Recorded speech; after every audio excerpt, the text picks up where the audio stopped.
Vice-Ministro Saúde e Assunto Fortalecimento Institucional Saúde HTTEN, Programa Susuk Walbakia, nebe prepara o governo Austrália ba Timor-Leste, se lança e alorong walo fulang agosto tinane, tambadadao ne Susuk Walbakia tokon rua resin tama ona ia Timor-Leste. Susuk sirane se husik ia área de lilaran, ia área sirane be risco ba moras dengue. Dia oito agora se halo first release ba ia a comunidade.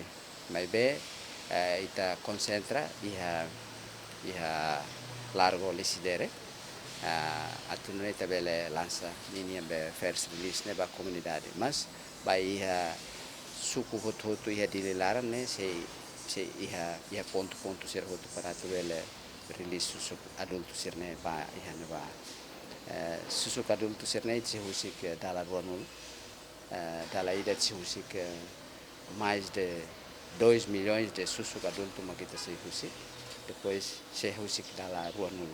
José dos Reis Magno mos informa, susuk sirane be atu husik ne, se la foi impacto negativo ba comunidade no animal sira seluk. Susuk Timor nian, susuk nebe maka iha Timor, mas depois desenvolve, serviço muito o meses, homonas, ita desenvolve agora pronto para ita tu bela release.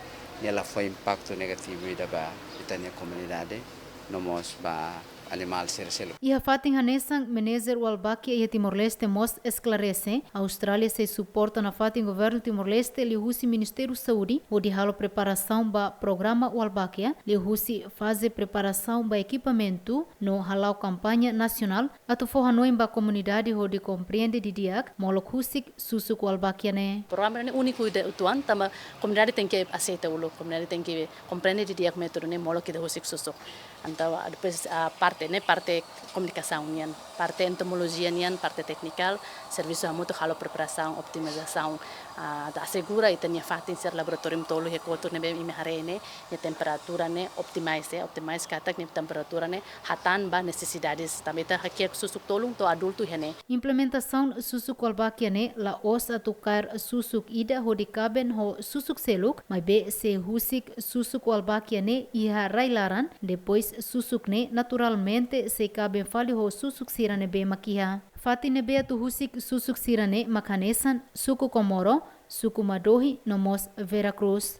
Teotonia Neto, José Mendes, Gemen.